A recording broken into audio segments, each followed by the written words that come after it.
When life pushes people into corners, sometimes it's the small, unexpected moments that bring families closer together. My name is Sarah Mitchell, and this story is about a time in my life when everything seemed to be falling apart, yet one act of sharing a tiny space with my son reshaped the way I understood love, resilience, and family. Back when my son Jacob turned 19, our lives took a sudden turn. We had always lived modestly in our small suburban town in Ohio. My husband and I had separated 2 years earlier after years of trying to make things work. It wasn't an angry split, just a quiet, heartbreaking realization that the love we once had couldn't weather the storms anymore. With the divorce finalized, I was left to care for Jacob and his younger sister, Emily, who was then 14. We managed for a while. I worked 2 jobs. Mornings at the local diner and evenings cleaning offices. Jacob was in community college, balancing classes with shifts at a hardware store, while Emily tried to adjust to high school life.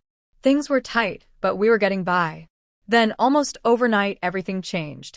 The landlord sold the apartment complex we lived in, and the new owners raised the rent far beyond what I could manage. I scrambled to find another place, but options were scarce. Most rentals were too expensive or too far from Emily's school and Jacob's college. I felt as though the ground had been pulled from beneath my feet. Finally, the only option left was a rundown motel on the edge of town. It was cramped, not in the best neighborhood, but it was all we could afford while I saved up for something better. The motel room had 2 beds, a small bathroom, and a kitchenette no bigger than a closet. With 3 of us squeezed in, space was a luxury. Emily got 1 bed, and Jacob and I had to share the other. At first, I was embarrassed. He was almost a man now, tall and broad-shouldered, with the quiet seriousness he inherited from his father. But Jacob brushed it off, telling me, "Mom, it's no big deal. We'll figure it out. It's just for a little while." That little while stretched into months. Life in that cramped room was far from easy.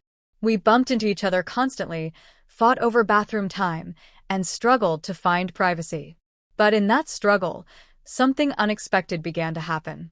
Jacob had always been a good son, responsible, kind, and protective of his sister.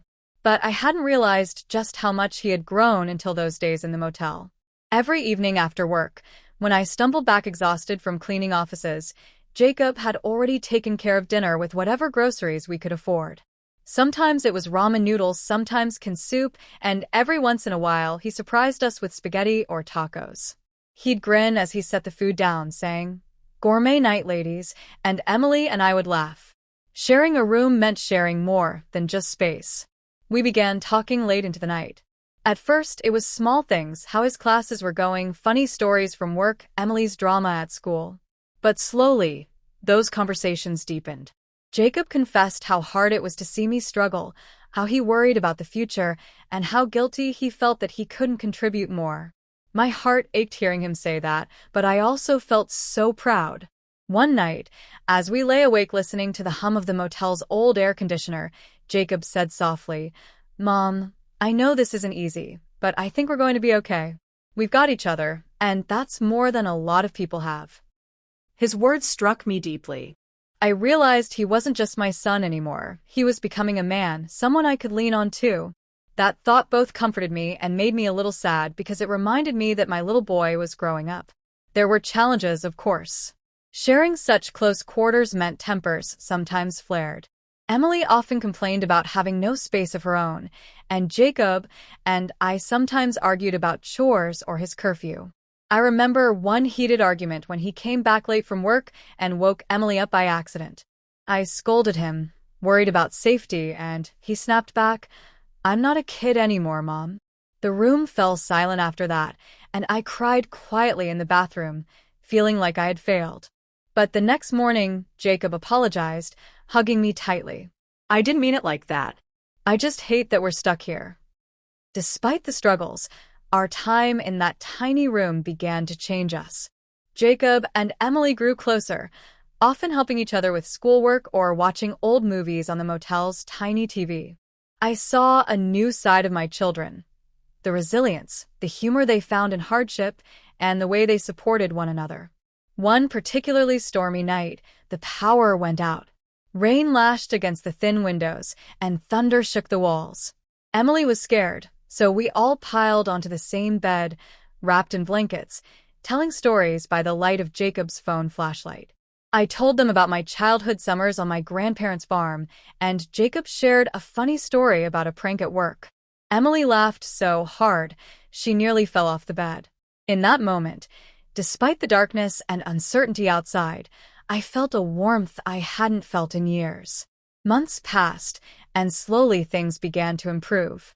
I picked up extra hours at the diner, Jacob got a raise at the hardware store, and Emily babysat for a neighbor to earn a little money. Together, we started saving bit by bit. Finally, after nearly a year in that motel, we were able to rent a small 2-bedroom apartment. It wasn't much, but compared to the motel, it felt like a palace.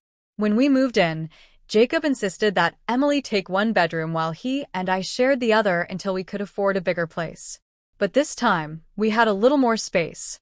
We bought a bunk bed, with Jacob on the top and me on the bottom, and we laughed about how it felt like summer camp.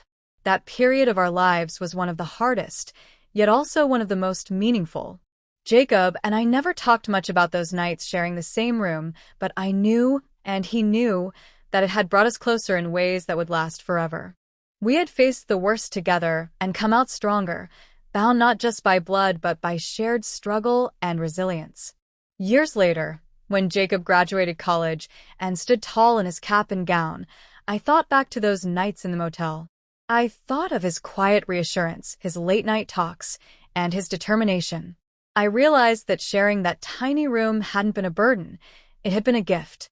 It was where I had truly seen my son grow into the man he was destined to be. Now, whenever I look back, I don't see just the hardship. I see the laughter we shared over cheap takeout, the comfort of huddling together during storms, and the unspoken bond that carried us through.